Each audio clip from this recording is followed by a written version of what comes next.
ISD students and parents, thank you so much for joining us for our Financial Aid 101. We are excited to welcome Lori Blest from Wharton County Junior College. She has an amazing expertise on financial aid, whether that's the FAFSA, the free application for federal student aid, or TASFA, the Texas application for state financial aid.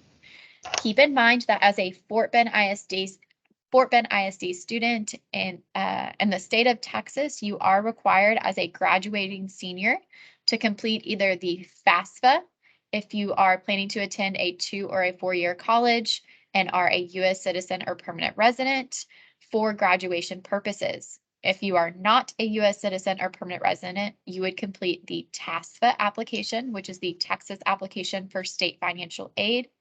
And last but not least, you do have the option to complete an opt-out form, which basically states you are choosing not to complete a FAFSA or TASFA for graduation purposes or are not disclosing that information.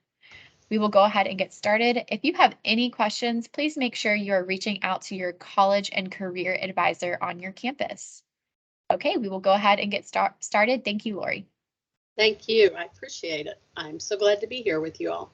What I'm going to tell you, even though I'm from Wharton County Junior College, everything I'm going to show you today is not unique to our school. You can use this information at any school that you would attend, be it 2-year, 4-year technical school or wherever. It's just to kind of give you a little bit more knowledge when you're applying for financial aid, so maybe you know the right questions to ask, etc. These are just some of the topics that we're going to go over today. What is financial aid? We're going to go over some definitions and some terms that you're going to see throughout your college career when you're talking to somebody in financial aid, kind of how to go about filling out the FAFSA, the free application for federal student aid. So let's get started. Basically, what is financial aid? Well, financial aid, it consists of funds that are provided to you, the student, to help you and your parents pay for your post-secondary education. And there is over 150 billion, and that's billion with a B, dollars available in federal student aid to help you pay for your college expenses. Many times I talk to students, they either don't apply or, why should I apply? I won't ever get anything. Well, if you don't apply, you definitely won't get anything. And even if you think you won't, I still encourage every student to apply, because even if you just qualify for a little bit of money, once you get in school, books are going to be expensive. So every little bit you can get will help.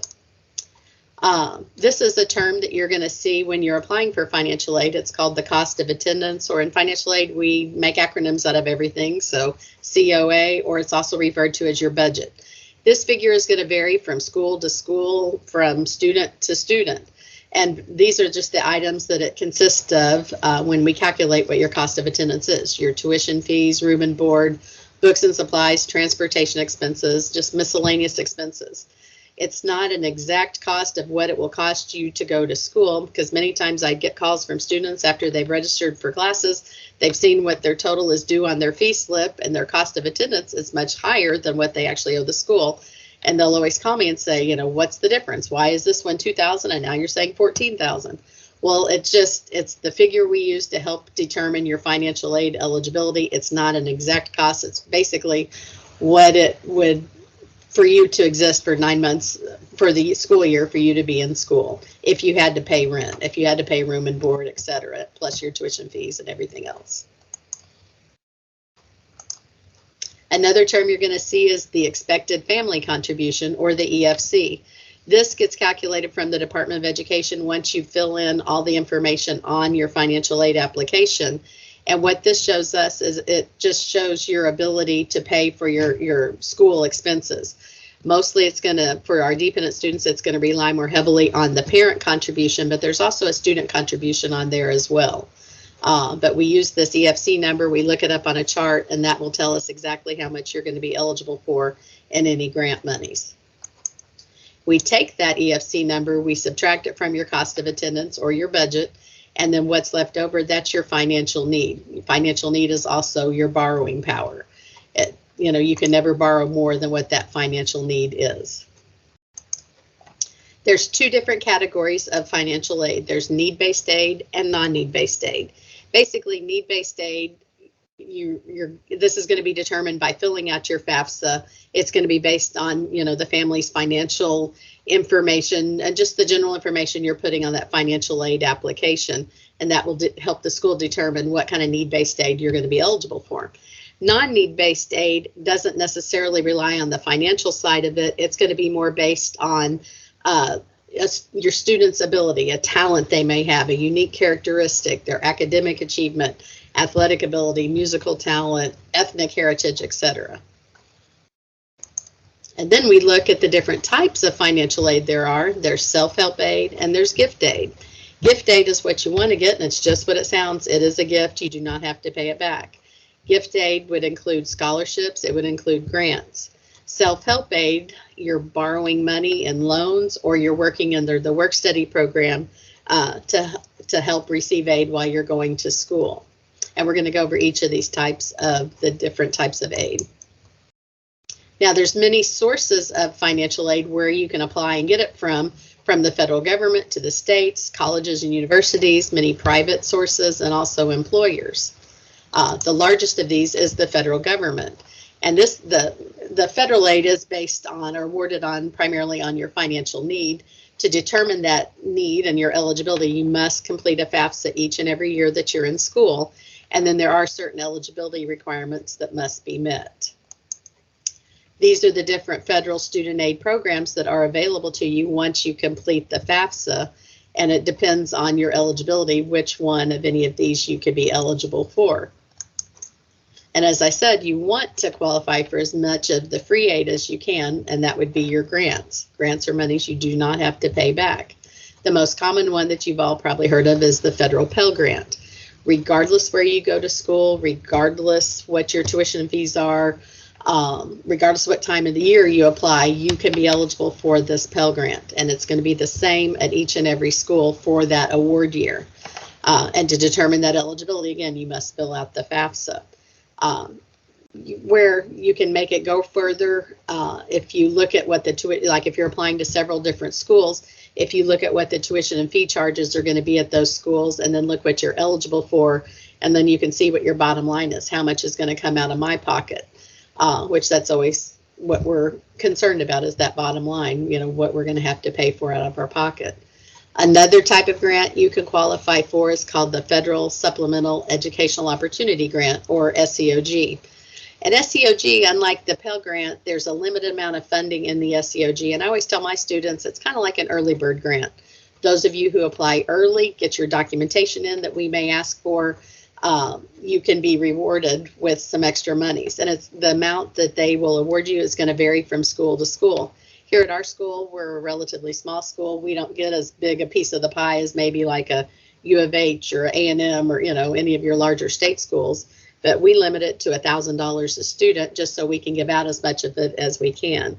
I believe the maximum you can get at some of your schools, and again, it's going to depend on how much they get and how they give it out, but it's $4,000 a year. So again, apply as early as possible, get your documentation in, so hopefully you can be considered for that SEOG. There's a state grant that's like the SEOG, and it's called TPEG, Texas Public Education Grant, and it kind of works the same way. The earlier you apply and get your documentation in, the more likely you can be awarded these funds too. And again, it's a very limited amount that they give the schools, and then the schools determine how they give it out to the students. Another type of federal grant is the Iraq-Afghanistan Service Grant, and it's for dependents who had a parent or guardian that perished as a result of the 9/11 tragedy. And then lastly, there's the TEACH grant. So for any of the students that are majoring in education and plan to teach, this is a wonderful opportunity for them. And you have to sign a contract where you agree to teach for, I believe it's at least 4 years. And as long as you fulfill that contract, this remains a grant and you don't have to pay it back. If for some reason you get out of teaching and you don't do it any longer, then it does convert to one of the federal unsubsidized loans, and you do have to pay it back. But it's a great opportunity. So for any of you majoring in education, make sure when you're applying to the school, you find out the qualifications, and hopefully you can qualify for that TEACH grant. The next type of federal financial aid are loans. Loans, they always are kind of a dirty word. Nobody wants to take out loans because it is money you borrow. You do pay back with interest. The federal subsidized and unsubsidized loan, though, as far as loans go, their interest rates are relatively low. pretty liberal repayment options. All things considered, it's not a bad deal. It's much better than, putting it on a credit card or maybe getting a personal loan from a bank, etc. Now, you do have to qualify for them. You do have to have completed a FAFSA. Everybody, regardless how high your income is, can qualify for an unsubsidized loan. But if you're offered both a subsidized and unsubsidized loan, and if you don't need the whole amount you're offered, you want to take it out in the subsidized loan first, just because it is a little bit better between the two loans. The government pays the interest on the subsidized loan while you're using the funds. The interest doesn't start accruing until you go into repayment 6 months after you get out of school. The unsubsidized loan, it's not a bad loan. It has all the same characteristics of the subsidized loan. The main difference is that you will be billed every quarter for the interest on your loan, and you have the option to pay that interest or let it capitalize back in there. And if you don't pay the interest, it will make you pay back more in the long run on your student loans, because every quarter they'll add that interest back into the amount you borrowed, and the next quarter they'll have more to charge you interest on. The next type of loan, it's called the Perkins loan, the federal Perkins loan. Now, if you are offered this, it's a little bit better loan than the subsidized or unsubsidized. Interest rate's a little bit lower, and instead of going into repayment 6 months after you get out of school, you have a 9-month grace period before you go into repayment. And I don't look for that to be around much longer, but if you are offered, next year's financial aid package, if you are offered the Perkins loan and you do need to take a loan, I would take it before maybe taking a subsidized loan. Every year when we have our financial aid updates and meetings, this is the last year we're not going to be offering it anymore. So right now it's still out there, but it may not be, by the time you all get to school next fall. And then lastly, there's a direct plus loan, and this is a loan that the parents can take out for the student's educational expenses, and you are able to borrow up to that cost of education that the student will incur at their school. It is a loan. It's in the parent's name, not the student's name. The subsidized and unsubsidized loan, it's totally in the student's name, but the plus loan, it is in the parent's name. Should, for any reason, the parents not pass the credit check on the loan, then the student is able to take out some additional unsub loan monies in their own name up to another $4,000. This is your current interest rate on the loans. So on the Stafford, both subsidized and unsubsidized loan for this year, from July 1 through June 30th of next year, the interest rate is 4.99%. Every July 1, they go in and reevaluate the interest rate. It's based on the current T-bill rates. But if you take out a loan each and every year that you're in school, you could have a different interest rate every year. So the life of the loan, if you take out one right now, between now and next June, you're going to be paying it back at 4.99% interest. July 1, let's say it goes back down to 3.5, then that loan would be 3.5%. And each loan, when you go into repayment, will have its own interest rate, unless at the end you end up consolidating all your loans, so you just have one payment, and then they give you an average interest rate of all your different loans. But as long as you're enrolled at least a half-time student, which means you're enrolled in at least 6 hours, you are eligible to take out the loans, and your loans will stay deferred where you don't have to pay on them until after you're through with school. On the plus loans, the interest rate is a little bit higher at 7.54%, and the loans go into repayment within 60 days after the loan is fully dispersed. And again, the plus loan is the one that the parents can take out, and they can borrow up to the cost of education. Okay, the next federal program we're going to talk about is work study. Work study is an awesome opportunity for the students if you're wanting to work while you're going to school. Part-time jobs, usually on campus. Sometimes they're off campus. It depends on where you're going to school and the opportunities they have. At my school, because I work at the Sugar Land campus, so we're a branch campus, our main campus is in Wharton, we have kind of a skeleton crew. So we've always relied real heavily on our work study students. They'll help us out here in the financial aid office, in the business office, with the counselors, our front desk receptionist in the bookstore, just all over with the faculty advisors, the faculty members and everything too. Some of your larger schools, they may have it like if they've got, a swimming pool there and you're a certified lifeguard. Some of those are going to be work study jobs. It's really going to vary from school to school, but it's an awesome opportunity. You're limited to how much you can work. It's usually no more than like 19 hours a week. The pay is going to vary from school, institution to institution, and maybe from job to job. But it's a great opportunity for the students. They don't withhold any taxes or anything out of their checks. The checks go straight into their pocket. They don't have to sign it over for their tuition and fees. It's just like a regular job. And the beauty of the work study program too is We work around your schedule, unlike maybe a restaurant job or a retail job where they're going to set your schedule for you. We work around your schedule. So if you've got finals coming up, we don't expect you to be working. Or if you've got, a big paper you've got to do, you just need to let your supervisor know, that's what's going on, and we will work with you, because your primary job is, your grades, and going to school and making as good a grades as possible. So it's a great opportunity. There is a question on your FAFSA where it asks you if you are interested in it. And so if you're on the fence about it, go ahead and check yes. That'll put you in the pool. If they offer it to you, you don't have to accept the job in case you've already found another job, or you decide, no, I don't want to work yet this year. But it is a great opportunity should you want to work while you're going to school. The states also have monies that they can offer you to help pay for your educational expenses. Residency requirements, have to be met. So for example, you're considered a Texas resident as long as you're going to school here in Texas. If there's a Texas grant or some other kind of state monies, then you would be eligible for it. If you decide to go to school, say to LSU next door in Louisiana, you couldn't get your Texas state grants to go to the state of Louisiana, and the same would be true if there's some kind of Louisiana money. They're not going to let you have it because you're a Texas resident, not a Louisiana resident. So they will have the residency requirements.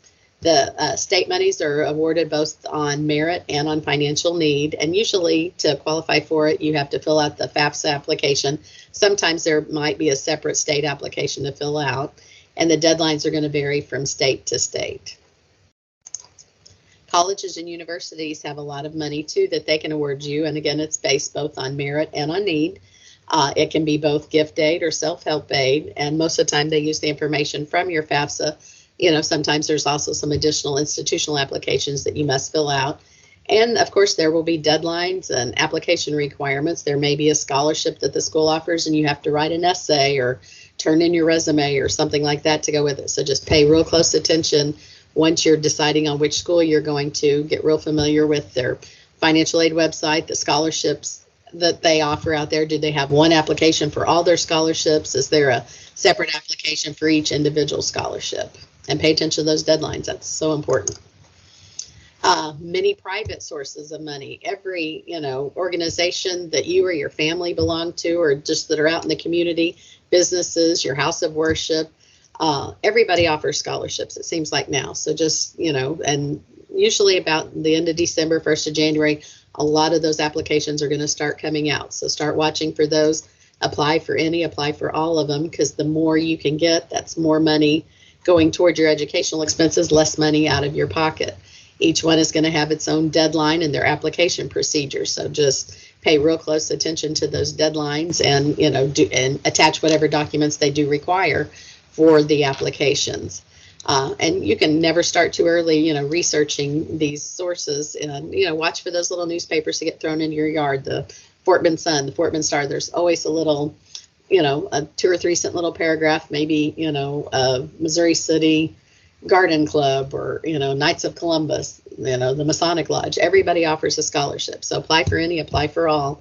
The best advice I can give you on those, though, is don't ever pay a fee to apply for any kind of financial aid. Even if it's $29.95, we can find you $10,000. Somebody's making money on that, and I promise you it's not going to be you. So any aid worth having, they're not going to charge you a fee for. Okay, you've heard us talk about the free application for federal student aid, or the FAFSA. So what exactly is it? It is the application that we use. It collects your demographic and your financial information, and once you submit your application, then we run it through the federal formula, and then that shoots out that EFC number, your expected family contribution. And we, like I said before, we use this EFC number to award your financial aid and to determine your eligibility. And the FAFSA is available both in English and in Spanish. You can fill it out at any time during the academic year, but right now is a great time to get ready to fill out the one for next year. The 2023-24 will go live. Their application will be live October 1st. So this Saturday or Friday night at midnight, you can be logging in there and filling out your application. If you're uncertain where you're going to be going in the fall, you can list up to 10 different schools on your application. So list any and all that you're applying for, or if you do it the first round and you send it to 2 or 3 schools and then you find another one, you can always go back in later and add additional schools to your FAFSA. But just pay attention to the schools, what their priority dates are for filling out your FAFSA. Several different ways that you can fill out a FAFSA. The most common way is the FAFSA on the web. They do have a mobile app you can put on your phone. You can also download or mail in the paper FAFSA. It just takes so much longer if you do it that way. It takes about 6 to 8 weeks for it to process versus 72 hours if you're able to submit it online. So most of us encourage you to try and do it online if at all possible. This is what it looks like when you're filling out your FAFSA. So if you've never ever done this before, you are new to the FAFSA process, you're going to come right here and you're going to click Start Here. Those of you who've filled one out previously, you would be a returning user, or like next year when you go to fill it out again, you'd be a returning user and you would click right there. But this is a student-driven form. All the information is going to be based on the student. So if you, the parent, are helping them fill out, make sure you're using the student's social security number, the student's name, all the student information. So the second screen you'll see, it'll say you want to log into your FAFSA, you are the student, so you'll click there. And then it'll ask you to put in your FAFSA ID, your FSA ID. You create a username and password. If you've never done this before, you're going to click right here where it says create one. If you've already created one, then you can just fill it in and then click next, and it takes you right into the body of your FAFSA. This is what it looks like on the mobile app, should you choose to download the app and put it on your phone. It's kind of convenient for like when the students come in my office to see me or whatever, they can pull up their phone, show me whatever the information is on there. So you don't have to put it on your phone, but sometimes it does make it handy. And it asks for all the same information that it would as you're doing it online. One of the opportunities you'll have when it starts asking about your income information is you connect with the IRS and use their DRT, or the data retrieval tool. FAFSA encourages you to use it. We encourage you to use it. You're less likely to make mistakes, less likely to be flagged for verification. And if you are flagged for verification, there's less documentation we need from you to be able to process your financial aid. What you're doing is you're linking up with the Internal Revenue Service, importing all your IRS data into your FAFSA, and it puts it all in there. Everything is correct according to what you reported to the IRS. There are certain people who cannot use the DRT tool. Should you be one of these categories or whatever, then you're just going to need to have your taxes right there and manually put all the information in. For example, if you did not file a tax return, of course, you're not going to be importing your data in. If there was a recent marriage since January of 2022 and you filed taxes separately, you can't import the data. If you're a non-US citizen and you have a tax ID number, you can't report the data. I mean, you can't use the data retrieval tool to report your information. You have to manually put everything in. Now, you have to have a FAFSA ID. So to do that, you can either click on when you're at the FAFSA website, or you can go straight to the FSA ID and create it there. It's like many IDs that you set up and passwords you set up. You'll have to answer some security questions. Hang on to what that FAFSA ID is, because you're going to use this multiple times throughout your college career. You're going to use it each and every year that you're in school. You're going to use it if you end up taking out loans. You need it to get your loans validated and everything. You will need one, and at least one parent will need one as well. The information we need on your FAFSA, your social security number, you need to put it in, and your name exactly as it appears on your social. If your name is James, but you go by Jimmy, still put James on your FAFSA, because your FAFSA gets processed, they run it through the Social Security Administration, and if one thing doesn't match, then it's going to kick it out, and the school's going to need copies of your social security card and all of that. Also, it's going to ask your citizenship status, marital status. Have you had any conviction for possession or sale of illegal drugs? Males between the ages of 18 and 26 are required to register with Selective Service. So if you've not already done so, or you're not quite 18 yet, but you're within 3 months of 18, you can check the box on your FAFSA to go ahead and register you. And then it'll also ask the highest education level completed by each of the parents. Now, you can fill out your FAFSA one of two ways, as a dependent student or an independent student.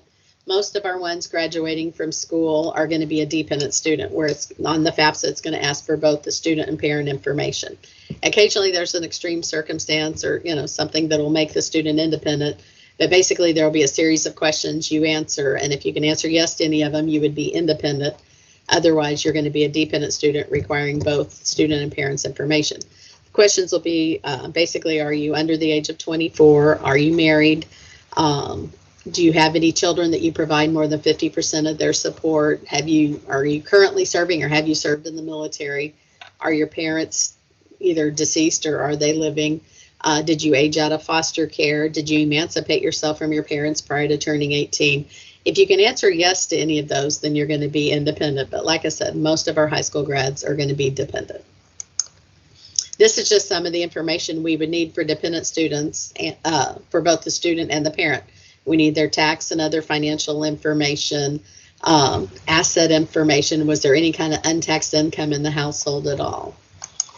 And, we would need it for the student as well, or if the student is married, the student and spouse, same information. Tax and financial information, assets, untaxed income, etc. Additional information that's requested on your FAFSA, the college information. As I said, you can list up to 10 different schools on there. It'll ask, where do you plan to be living while you're in school? Are you going to live on campus, off campus, or with your parents? And if you did pay somebody to prepare your FAFSA, it wants that FAFSA preparer information. It will require 2 signatures to submit your FAFSA, one for the student and one for the parent. And to do that, you can use your FSA ID, username and password. You can print off the signature page and mail it in. Or if you're doing the paper FAFSA, you'll just mail it in with the signatures on it. This screen shows you some of the most common errors that happen on the FAFSA, the social security numbers, either transposing a number or putting the wrong social on there. You may be putting a parent social or brother or sister social, so that's why I said make sure you put the right social, the right name on there.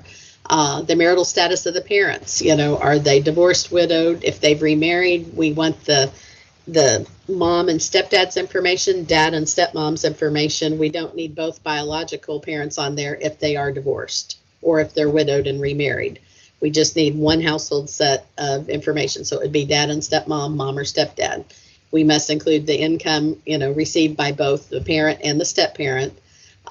Sometimes the household size, they'll make a mistake on inputting the number of family members and everything in the household, or the number in college. So pay real close attention to that. And on the real estate and investment section, you don't have to include the value of the home that you domicile in. You would only include, like, if you had any investment properties or income producing properties, but the home you live in, you do not have to include that value of that real estate in with that on your assets. And if you ever need to make any corrections, you can log back into your FAFSA, make the necessary corrections. We can make them on your behalf. Once you turn the documents into us, if we see an error, then we go in and we make the changes on your behalf. But you're always welcome to log back in. If you see something you messed up on, you can always go back and change it. Now, when we're processing your FAFSA, or when you're applying for your FAFSA, on the 23-24 FAFSA, it's going to ask to use your 2021 income information. Well, now we're almost to the end of 2022, so maybe what's going on right now doesn't reflect what was happening in the prior year's income. So if that's the situation, you may want to ask the school for what's called a special circumstance. What that does, if you meet the criteria, there's other documents you have to fill out, tax returns you have to turn in, etc. We can base it on your current situation and look at what's happening right now. Special circumstances can be if one or both parents lost their job. Since COVID's been around, we've had a lot more people asking for special circumstances because so many people, became unemployed or underemployed. They weren't making what they were making before. So if they're, a situation, you've been out of work for 12 weeks, you can qualify maybe for us to look at your current situation. You'd have to turn in like your termination notice, any unemployment information, whatever documentation you can give us to substantiate what's going on right now. If there was a divorce between the parents or a death of one of the parents, we can look at just the income of the surviving parent. So that would be a special circumstance. If you had some unusual medical or dental expenses that weren't covered by insurance that you actually paid, that would be one. Or if you had some extraordinary dependent care expenses. Sometimes if a student is unable to obtain their parent information, the parents have moved out of the country or they're incarcerated and they have no contact with them, sometimes there's a way we can, help them qualify based on their own situation. So you still have to fill out the FAFSA with all the information it's requesting on there. But if there is an extreme circumstance, then just come in and talk to us in the financial aid office. We'll give you the documents you need to fill out and just get everything turned back in with enough supporting documentation, so hopefully we can approve it.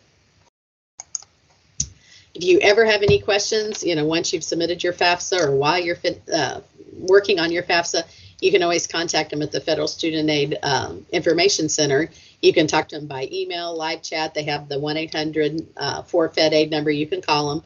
They're available pretty much 7 days a week. So, talk to them. They can usually work you through whatever's going on. Or if you get locked out with your FSA ID, they can reset it back to 0. Or they may just refer you to talk to the financial aid office at whatever school you're planning to go to. There's a lot of additional resources out there that you can look at for financial aid.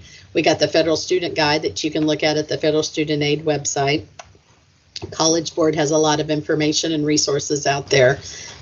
So again, just don't ever pay money to look at any of these resources, or to if you're trying to download them, don't pay money, because only the free ones are what you want to get. College for All Texans, excellent website for all students to go to. I think it lists all the different colleges across the state. It lists their graduation rates, their most common majors. One of the greatest things financial aid wise that it's got out there are state exemptions that you may be able to qualify for, and this is where they start from. So if you are, for example, hearing or visually impaired, there's a state exemption. What the exemption does is there's paperwork you fill out from the state, you turn it into the school, and then basically your tuition fees could be waived. You're still able to apply for financial aid. That would be money in your pocket, or money for books or housing, etc. But the state exemption, it's a great opportunity for you. And if you go to College for All Texans, up in their search bar, if you type in exemptions, it'll pull up the whole list of ones that you can possibly apply for. Hearing and visually impaired, if you are a dependent of a fallen firefighter or peace officer, there's one. If you aged out of foster care, there's one. So go check them out. And if there's any that you see, just print off the paperwork, turn it into the bursar's office at your school, and then they'll start working on it. And hopefully then you can get your tuition fees waived. Now, that's FAFSA, Federal Student Aid. Now we're going to talk a little bit about TASFA, which is the state aid. So what's the difference between FAFSA and TASFA? Well, FAFSA determines your eligibility for federal, state, and institutional aid, where TASFA can only determine your eligibility for some state and possibly some institutional aid. And if you're completing a TASFA, only those who can fill it out are those who aren't eligible to fill out the federal application.